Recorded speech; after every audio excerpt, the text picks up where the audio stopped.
Welcome. जितने भी हमारे शिक्षक साथी हैं जो बीपीएससी ट्री 2.0 का एग्जाम देने वाले हैं, उम्मीद करता हूँ कि अच्छे होंगे और स्वस्थ होंगे। साथियों, मैं आज आप लोग के लिए 14 जो है नंबर मॉडल प्रैक्टिस सेट करवाने जा रहा हूँ। इससे पहले ऑलरेडी 13 जो है मॉडल प्रैक्टिस सेट हो चुका है और ये 14वां है। अगर नहीं देखे तो जाइए, प्ले लिस्ट बना है, उसको देखिए। और साथ ही साथ अगर सामाजिक विज्ञान में अगर आप 6 to 8 का एग्जाम दे रहे हैं तो भी आपके लिए ये सेट जो है उतना ही महत्वपूर्ण है, क्योंकि क्वेश्चन का लेवल बहुत ही शानदार है। तो चलिए साथी, जो पहले से सब्सक्राइब कर लिए शेयर करेंगे और जो नहीं किए हैं वो जो है सब्सक्राइब कर लीजिएगा, नोटिफिकेशन ऑन करके रखिएगा। और बहुत जल्दी मैं सोच रहा हूँ कि आप लोग के लिए जो 40 प्रश्न का जो उसके लिए मैं साइंस का भी मैराथन वीडियो 3-4 वीडियो आप लोग को डाल दूँ, ताकि जो है 40 नंबर के पेपर में जो आपका हिस्ट्री, ज्योग्राफी, पॉलिटी, इकोनॉमिक्स और साइंस का जो पोर्शन रहेगा कवर हो जाएगा। एक आध वीडियो जो है पर्यावरण ईवीएस पे बना दूंगा और जो है साइंस एंड टेक्नोलॉजी पे। इससे आपका जो है 40 नंबर का जो है आपका कवर हो जाएगा। बाकी मैथ्स, रीजनिंग जो है आप लोग कोशिश करिएगा खुद से कर ले, ठीक है। तो चलिए साथी, स्टार्ट करते हैं। इतिहास पहला पार्ट ही है इसका। पहला क्वेश्चन कह रहा है कि चित्रकला की गांधार शैली का सूत्रपात किसके द्वारा किया गया था? तो इसका करेक्ट आंसर क्या हो जाएगा आपका? ऑप्शन नंबर 2, महायान संप्रदाय के द्वारा। और नेक्स्ट क्वेश्चन कह रहा है कि निम्नलिखित विदेशी भाषाओं में से कौन सी भाषा मुगल शासनकाल में भारत के दरबारों में व्यापक रूप से प्रचलित रही है? कहने का मतलब है कि मुगल दरबार में कौन सा भाषा यूज होता था, तो आपको पता होना चाहिए फारसी। नेक्स्ट क्वेश्चन कह रहा है कि किस गवर्नर जनरल ने रोपर में रंजीत सिंह का बड़े सम्मान के साथ स्वागत किया था? तो हो जाएगा आपका विलियम बेंटिंग। नेक्स्ट क्वेश्चन कह रहा है कि निम्नलिखित संधियों को कालानुक्रम जो है उसके अनुसार रखना है। जैसे उसको मैं आपको बता देता हूँ, आप लोग जो है खुद से भी कर लीजिएगा, ठीक है। जैसे अमृतसर की संधि आपको पता होना चाहिए 1809 में हुआ था, ठीक है। 1809 में हुआ था, महाराजा रंजीत सिंह और जो है मेटकॉफ के बीच में हुआ था। बेसिन की संधि जो है आपको 1802 में हुआ था। कब हुआ था? 1802 में। और ये जो है पेशवा बाजीराव द्वितीय तथा अंग्रेजों के बीच हुआ था। श्रीरंगपट्टनम की संधि जो है आपको 1792 में हुआ था, ठीक है। 1792 में हुआ था, ठीक है। और ये संधि जो है आपका टीपू सुल्तान और जो है अंग्रेज के बीच हुआ था। और सालबाई का संधि तो आपको पता ही होगा, पूना दरबार और जो है अंग्रेजों के बीच में हुआ था। कब? तो 1782 में, ठीक है। तो इस हिसाब से आपको पता चल गया, ठीक है। सबसे पहले कौन संधि हुआ? तो जो है सालबाई का संधि, फिर श्रीरंगपट्टनम का संधि, उसके बाद बेसिन का संधि और सबसे लास्ट में हुआ था अमृतसर का संधि। तो आपका करेक्ट आंसर क्या हो जाएगा? ऑप्शन नंबर 3 हो जाएगा। और नेक्स्ट क्वेश्चन कह रहा है कि कश्मीर घाटी के अंतिम जो है मुस्लिम शासक यूसुफ शाह चक, जिन्हें मुगल सम्राट अकबर द्वारा बिहार में निर्वासित किया गया था, दफन है कहाँ पे? तो इसका करेक्ट आंसर हो जाएगा आपका ऑप्शन नंबर 4, नालंदा में। और नेक्स्ट क्वेश्चन कह रहा है कि स्वतंत्र भारत के प्रथम कैबिनेट में से किसने बड़े पैमाने पर लोगों का धर्म परिवर्तन करवाया था? तो ये हो जाएगा आपका option number 4, doctor BR Ambedkar. जितने भी शूद्र या दलित जाति के वंचित वर्ग के लोग थे, उन्होंने जो है अपने अंतिम समय में सबको बौद्ध धर्म में कन्वर्ट करवाया था। आगे कह रहा है कि निम्नलिखित में से कौन साहू का पहला पेशवा था? तो इसका करेक्ट आंसर हो जाएगा आपका option number 1, Balaji Vishwanath. Next question कह रहा है कि हमारे संवैधानिक इतिहास में 26 नवंबर 1949 महत्वपूर्ण दिन है, क्योंकि आपको पता होना चाहिए इसी दिन जो है संविधान अंगीकार किया गया था, ठीक है। अंगीकार का मतलब होता है स्वीकार किया गया था। आगे कह रहा है कि आर्यभट्ट और बराहमिहिर के सुविख्यात नाम किसके युग के साथ संबंधित है? तो इसका आंसर हो जाएगा आपका ऑप्शन नंबर 1, गुप्त वंश के साथ, ठीक है। और चंद्रगुप्त द्वितीय के दरबार में ये लोग रहते थे। आगे कह रहा है कि निम्नलिखित में से भारत का वह स्थल स्मारक कौन सा है जो यूनेस्को की विश्व सांस्कृतिक धरोहर की सूची में शामिल नहीं है? मतलब यूनेस्को वर्ल्ड हेरिटेज में इसको जो है नहीं शामिल किया गया है अभी तक। तो हो जाएगा आपका तिरुपति तिरुमाला मंदिर। नेक्स्ट क्वेश्चन कह रहा है कि सिराजुद्दौला की हार के बाद नवाब की उपाधि से किसे सम्मानित किया गया था?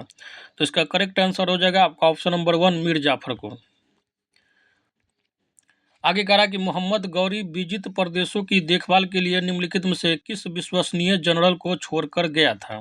तो तो इसका करेक्ट आंसर हो जाएगा आपका जो है ऑप्शन नंबर 3 कुतुबुद्दीन ऐबक। और जो है मोहम्मद गौरी का गुलाम था, ठीक है, और इसी ने जो है गुलाम वंश का नींव रखा था। आगे कह रहा है कि असम राज्य का नाम उस जनजाति पर रखा गया था जिसने उस क्षेत्र को जीता था। यह कबीला कहाँ से आया था? तो यह कबीला जो है आपको पता होना चाहिए बर्मा से आया था, म्यांमार से। अहोम जनजाति के नाम पे जो है इसका नाम असम रखा गया था। आगे कह रहा है कि हड़प्पा के लोगों की सामाजिक पद्धति डैश थी। तो आपको पता होना चाहिए जो पद्धति था रहने का, रहन सहन, वो जो था आपका उचित असमतावादी था। मतलब हाई स्टैंडर्ड के जो है सभ्यता के लोग वहाँ उस समय जीवन यापन करते थे। आगे कह रहा कि किस स्तंभ शिलालेख में समुद्रगुप्त की उपलब्धियां अभिलिखित की गई है, जो अपनी विजय के लिए नेपोलियन ऑफ इंडिया के नाम से जाने जाते थे? तो इसका करेक्ट आंसर हो जाएगा आपका ऑप्शन नंबर 4 इलाहाबाद स्तंभ में। और समुद्रगुप्त तो नेपोलियन ऑफ भारत कहा जाता है। और साथ ही साथ जो है ये संगीत के बहुत बड़े प्रेमी भी थे, क्योंकि इनके सिक्के पे जो है समुद्रगुप्त को बीना बजाते हुए देखा गया है। आगे कह रहा है कि दिल्ली के सुल्तान का पद संभालने से पहले बलबन किस सुल्तान का प्रधानमंत्री था? तो इसका करेक्ट आंसर हो जाएगा आपका ऑप्शन नंबर 1 नसीरुद्दीन का। आगे कह रहा है कि निम्नलिखित में से वे कौन हैं जिन्होंने 17वीं शताब्दी के दौरान भारत के पश्चिमी तटीय व्यापार के अधिकांश भाग पर नियंत्रण कर रखा था? तो इसका करेक्ट आंसर हो जाएगा आपका ऑप्शन नंबर 2 डच।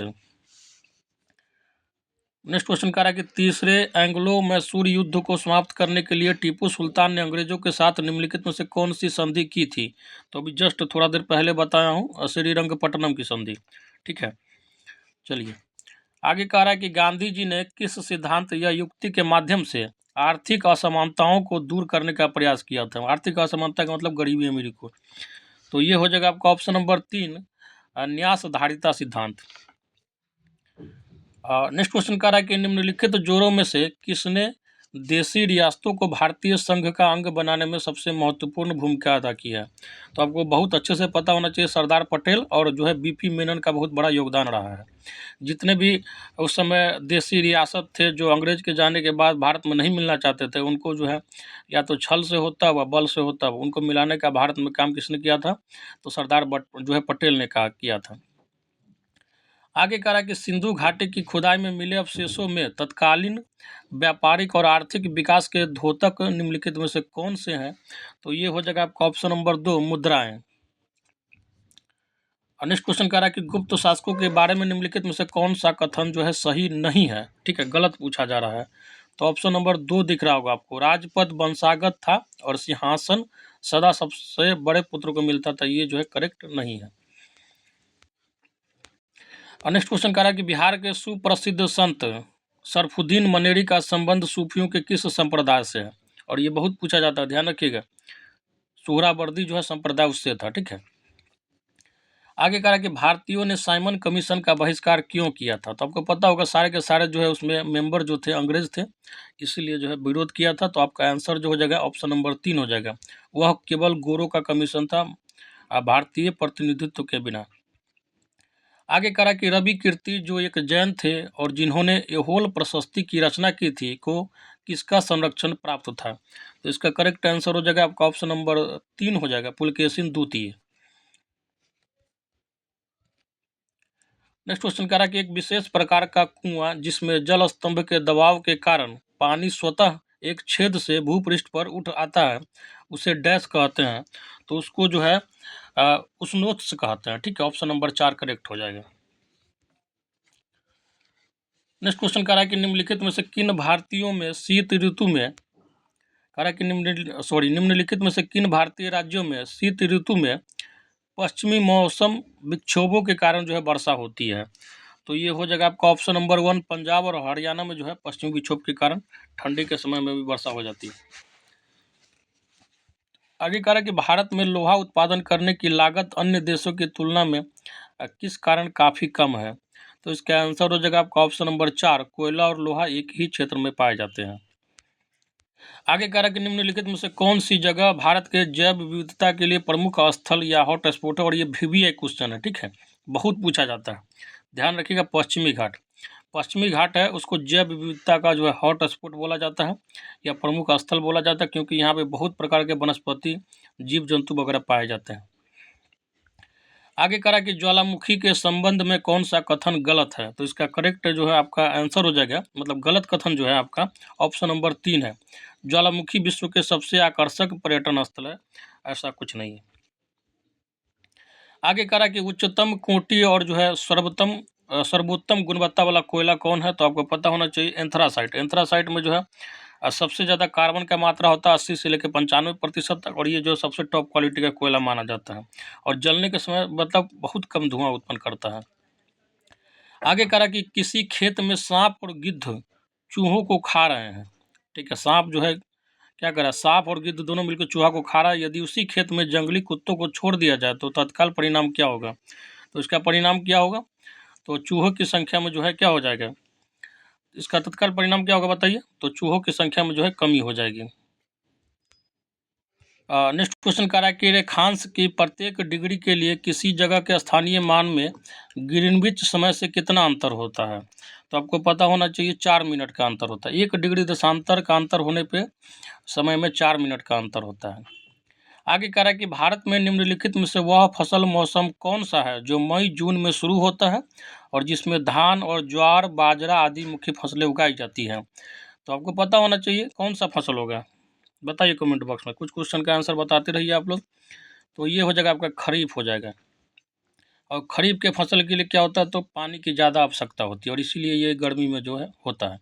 आगे कह रहा है कि मैंग्रोव की खेती के लिए निम्नलिखित में से कौन सा क्षेत्र प्रसिद्ध है, तो आपको पता होना चाहिए कौन सा क्षेत्र है, तो ये हो जाएगा आपका ऑप्शन नंबर 2 दक्षिणी 24 परगना का जो है सजन खोली जंगल।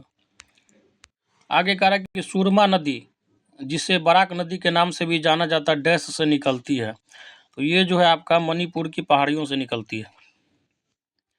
आगे कह रहा है कि किस हवा को 40 डिग्री पर गरजते हुए चालीसा, 50 डिग्री पर उग्र अर्धशतक और 60 डिग्री अक्षांशों पर चीखती साटा जो है साठा के रूप में जाना जाता है, और ये क्वेश्चन भी बहुत पूछता है, ठीक है, ध्यान रखिएगा। इसका आंसर हो जाएगा आपका ऑप्शन नंबर 3 पछुआ हवा, ठीक है। 40 डिग्री जब देशांतर से गुजरता है तो उसको क्या बोलते हैं, चालीसा बोलते हैं। 50 पे जो है उग्र अर्धशतक बोलते हैं और 60 डिग्री अक्षांश पे जो गुजरता है तो चीखती साठा बोलता है, सॉरी देशांतर नहीं अक्षांश होगा, ठीक है। चलिए आगे कह रहा है कि फसल चक्र के अपनाने से क्या होता है, तो आपको पता होना चाहिए भूमि की जो है उत्पादन क्षमता बढ़ जाती है। आगे कह रहा है कि निम्नलिखित में से वह सागर कौन सा है जो भूपध है, मतलब चारों तरफ से जो भूमि से घिरा है, तो ये हो जाएगा आपका ऑप्शन नंबर 4 अरल सागर, और ये जो है आपको पता होना चाहिए कजाकिस्तान और उज्बेकिस्तान के एरिया में पाया जाता है। आगे कह रहा है कि पृथ्वी तल के नीचे के पिघले हुए पत्थर को क्या कहा जाता है, और ये भी बहुत इंपॉर्टेंट है, ध्यान रखिएगा, मैग्मा कहा जाता है इसको। जो लावा टाइप का नहीं निकलता लाल लाल, उसी को जो है मैग्मा कहते हैं। मैग्मा एक तरीके से रहता है। आगे कह रहा है जो आपका बांध दिया गया और किस नदी पे कौन सा बांध है, जैसे टिहरी बांध आपको पता होना चाहिए किस नदी पे है, तो भागीरथी नदी पे है, और जो है उत्तराखंड वाला एरिया इससे जो है लाभान्वित होता है। आगे आपको पता होना चाहिए हीराकुंड बांध जो है आपका महानदी पे है, उड़ीसा राज्य इससे जो है लाभान्वित होता है। और नागार्जुन सागर बांध जो है आपको किस नदी पे है बताइए, तो कृष्णा नदी पे है। इसको ऐसे भी याद रख सकते हैं कृष्ण और अर्जुन के बीच में जो संबंध था उस हिसाब से, ठीक है। और इंदिरा गांधी नहर जो है आपको सतलज नदी पे है, तो आपका करेक्ट आंसर क्या हो जाएगा, ऑप्शन नंबर 1 हो जाएगा। ये क्वेश्चन में जो है 4 नदी और 4 उस पे बांध दिया गया, देखिए कितना अच्छा क्वेश्चन है। आगे कह रहा है कि निम्नलिखित मृदा में से सर्वाधिक अनुउर्वर कौन सी है, तो लैटेराइट मिट्टी जो होती है सबसे कम उपजाऊ मिट्टी होती है, ठीक है। ऑप्शन नंबर 3 जो है करेक्ट हो जाएगा। आगे कह रहा है कि ग्रीन अकाउंटिंग का अर्थ है डैश के आकलन को ध्यान में रखते हुए देश की राष्ट्रीय आय को मापना, तो इसका करेक्ट आंसर हो जाएगा आपका ऑप्शन नंबर 3 प्रदूषण और पर्यावरणीय क्षति, ठीक है। वैसे भी आपको देखने से लग जाएगा, ठीक है। ग्रीन अकाउंटिंग मतलब पेड़ पौधा संबंधित पर्यावरण संबंधित बात हो रहा है। आगे कह रहा है कि निम्नलिखित देशों में से किस देश की सीमा अफगानिस्तान से नहीं लगती है, तो ये हो जाएगा आपका ऑप्शन नंबर 2 जॉर्जिया। बाकी ईरान, तुर्कमेनिस्तान, उज्बेकिस्तान सबका बॉर्डर लगता है। आगे कह रहा है कि भारत में कृषि के लिए रबड़ का पौधा कहाँ से लाया गया था, ठीक है, सबसे पहले का बात हो रहा है, तो ये जो है आपका ब्राज़ील से लाया गया था, ठीक है, ध्यान रखिएगा। अमेज़न बेसिन जो है ब्राज़ील वाला भाग में, वहीं से। आगे कह रहा है कि भारत के किस भाग में उष्णकटिबंधीय सदाबहार वन नहीं पाए जाते हैं? तो ये हो जाएगा आपका ऑप्शन नंबर 1 पूर्वी घाट में। आगे कह रहा है कि संवहनी वर्षा कहाँ होती है? तो ये जो है आपको पता होना चाहिए, विषुवतीय क्षेत्र में होती है। नेक्स्ट क्वेश्चन कह रहा है कि पारिस्थितिकी तंत्र का निर्माण निम्नलिखित में से किसके द्वारा होता है? तो ये हो जाएगा आपका ऑप्शन नंबर 1 एक जीवांत समुदाय और उसका पर्यावरण, ठीक है। जीवांत समुदाय का मतलब जो लिविंग चीज़ है, जैसे हरे पेड़ पौधे हो गए, जीव जंतु हो गए, ठीक है, और पर्यावरण के बीच संबंध को मिला के पारिस्थितिकी तंत्र का निर्माण होता है। आगे कह रहा है कि बिहार में किस प्रकार के उद्योगों की प्रत्याशा एवं संभावनाएं हैं? तो ये हो जाएगा आपका ऑप्शन नंबर 4 कृषि आधारित उद्योग। नेक्स्ट क्वेश्चन कह रहा है कि भारत का दैनिक मौसम जो है मौसम मानचित्र कहाँ तैयार तथा छापा जाता है? ठीक है, तो ये हो जाएगा आपका ऑप्शन नंबर 4 पुणे में, ठीक है। मतलब मौसम भविष्यवाणी जो है पुणे से ही होता था, हालांकि पहले हिमाचल से होता था, लेकिन अब जो है पुणे से होता है। आगे कह रहा है कि तृतीयक क्षेत्र में व्यवसायों की इस सूची से बुनियादी सेवाओं की पहचान करें, ठीक है। जैसे आपको दे दिया गया ऑप्शन, जैसे बैंक हो गया, मास मीडिया, कानूनी सेवाएं, टेलीफोन, रियल एस्टेट, परिवहन, जुआ, डाक, शिक्षा। इसमें जो है तृतीय क्षेत्र में कौन कौन सा आता है? तो आपको पता होना चाहिए ऑप्शन नंबर 2 जो है दिख रहा है, बैंक, परिवहन, डाक, शिक्षा, ये सब जो आपको तृतीय क्षेत्र में आता है। और प्राथमिक क्षेत्र में क्या आता है? तो आपको पता होना चाहिए कृषि, मत्स्य पालन, पशुपालन आता है। और द्वितीय क्षेत्र में उद्योग वगैरह आता है। चलिए आगे कह रहा कि सकल घरेलू उत्पाद मूल्य होता है, तो ये हो जाएगा आपका ऑप्शन नंबर 4 एक वर्ष में किसी अर्थव्यवस्था में उत्पादित सभी अंतिम वस्तुओं और सेवाओं का जो है तरीके से मूल्य कह सकते हैं। आगे कह रहा कि भारत के भुगतान शेष के चालू खाते में निम्नलिखित में से कौन सा मद शामिल नहीं की जाता है? तो ये हो जाएगा आपका जो है ऑप्शन नंबर 1 अल्पावधि वाणिज्यिक ऋण, जो कम समय के लिए व्यावसायिक ऋण लेता है उसको शामिल नहीं किया जाता है। आगे कह रहा है कि उद्यम योजना श्रम की एक विशेष किस्म है, तो इसका करेक्ट आंसर हो जाएगा आपका ऑप्शन नंबर 2 जो उत्पादन प्रक्रिया की व्यवस्था करती है। नेक्स्ट क्वेश्चन कह रहा है कि वैश्वीकरण के बारे में निम्नलिखित कथनों को देखें, जो गलत है उसे चुने। तो इसका आंसर हो जाएगा ऑप्शन नंबर 4 वैश्वीकरण ने विदेशी को कम कर दिया है। ऐसा नहीं है, वैश्वीकरण के कारण जो है, वैश्वीकरण का क्या मतलब होता है? एक ऐसा जो है संबंध जो पूरे देश को एक दूसरे से जोड़ता है। आगे कह रहा कि भारत में लघु उद्योग की परिभाषा आधारित है किस पे? तो ये हो जाएगा आपका ऑप्शन नंबर 2 मशीनों और जो है उपकरण होना चाहिए कि उपकरणों के में निवेश पर।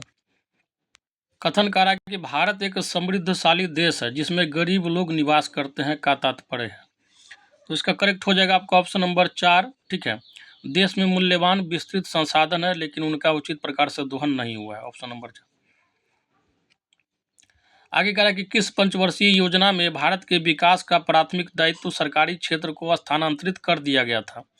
तो ये हो जाएगा आपका ऑप्शन नंबर 1 प्रथम योजना में, 51 से 56 में चला था, ठीक है।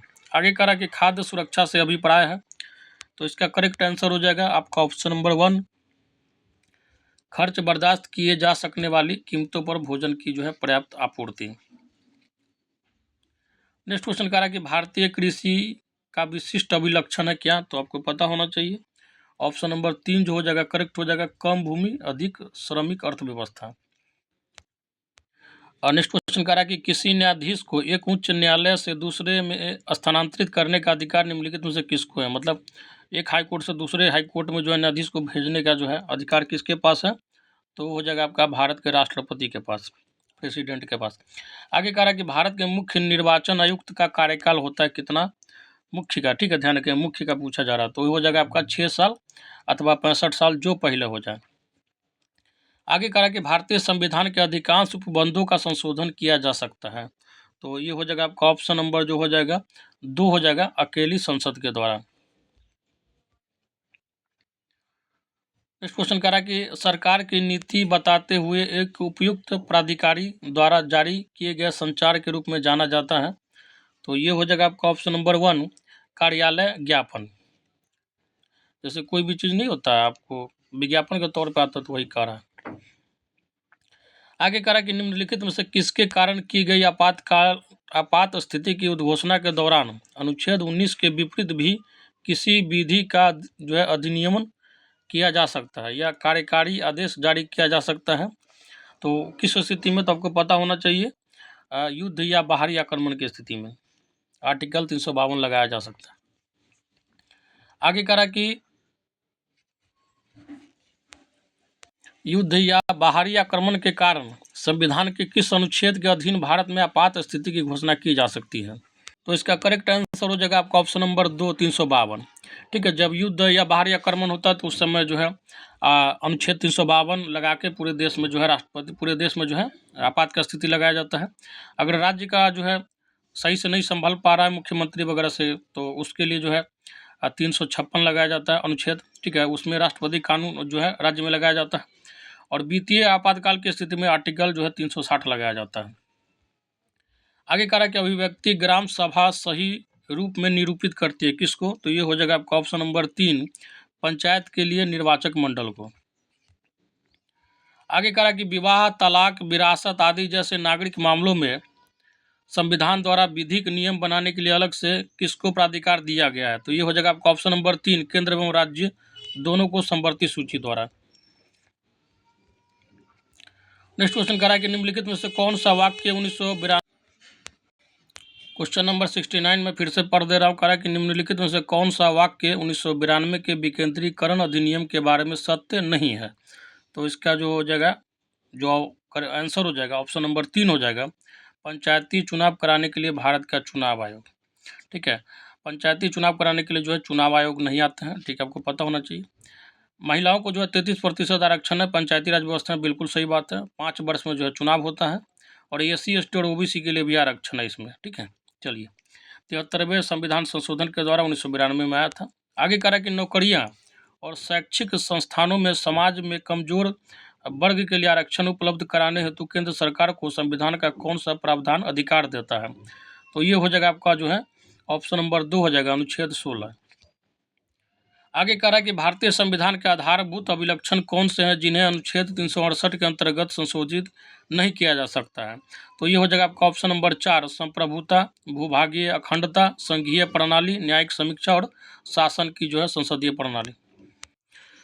नेक्स्ट क्वेश्चन कह रहा है कि निम्नलिखित आधारों में से वह कसौटी कौन सी है जिस पर संविधान के अनुच्छेद 15 में राज्य द्वारा भेदभाव वर्जित नहीं है, तो इसका करेक्ट आंसर हो जाएगा आपका ऑप्शन नंबर 3, भाषा।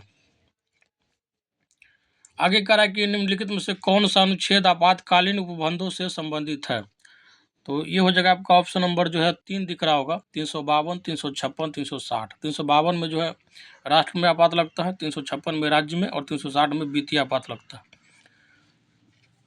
आगे कह रहा है कि निम्नलिखित में से वह प्राधिकारी कौन सा है जो भारत के समेकित निधि से राज्यों के राजस्व सहायता अनुदान पर लागू होने वाले सिद्धांतों की सिफारिश करता है, तो इसका करेक्ट आंसर हो जाएगा आपका ऑप्शन नंबर 3, वित्त आयोग। नेक्स्ट क्वेश्चन कह रहा है कि पंचायती राज प्रणाली पहले किन 2 राज्यों में लागू की गई थी, तो सबसे पहले जो है आपको पता होना चाहिए राजस्थान और आंध्र प्रदेश में लागू किया गया था। और उसमें भी सबसे पहले जो है राजस्थान राज्य के नागौर जिले में लागू किया गया था। तो ऑप्शन नंबर जो है 1 करेक्ट हो जाएगा।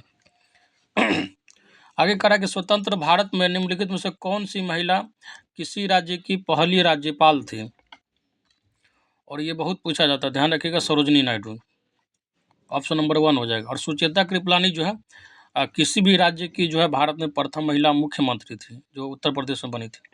हालांकि उत्तर प्रदेश में ही सरोजनी नायडू भी राज्यपाल बनी थी।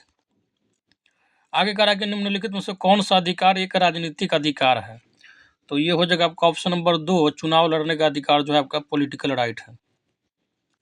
आगे कह रहा है कि चुनाव आयोग किस अनुच्छेद के अंतर्गत स्थापित किया गया है, ठीक है, बताइए, तो ये हो जाएगा आपका ऑप्शन नंबर जो है 3 हो जाएगा, आर्टिकल 324 के अंतर्गत। नेक्स्ट क्वेश्चन कह रहा है कि भारतीय संविधान का अनुच्छेद 51A नागरिकों के मौलिक कर्तव्य से,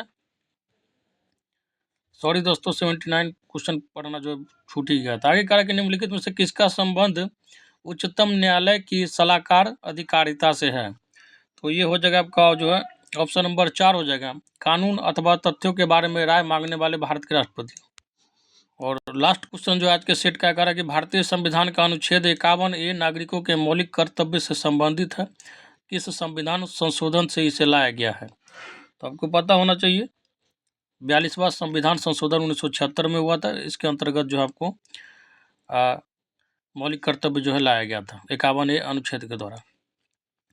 तो इसी के साथ जो है साथियों आप लोग का जो प्रैक्टिस सेट नंबर 14 जो है समाप्त होता है, और मैं बहुत जल्दी आप लोग के लिए साइंस का मैराथन वीडियो लाने का कोशिश करूंगा, जो कि 40 नंबर के लिए बहुत यूजफुल रहेगा, और साथ ही साथ जिन साथियों का जो साइंस है उसके लिए भी यूजफुल रहेगा।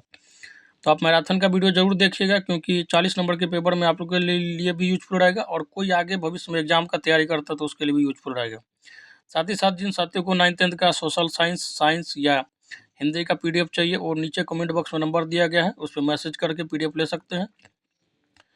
मिनिमम प्राइस जो है आपका 100 रुपया है पर सब्जेक्ट का। आपका जो चैप्टर वाइज MCQ मिलेगा, कम समय में आप तैयारी कर सकते हैं। बाकी सेट मैं करा ही रहा हूँ यूट्यूब पे, आप जितना ज़्यादा हो सके देखिए, बनाइए और मेहनत कीजिए, क्योंकि टाइम बहुत कम है। चलिए तो साथी लेते हैं विदा। जय हिंद, जय भारत।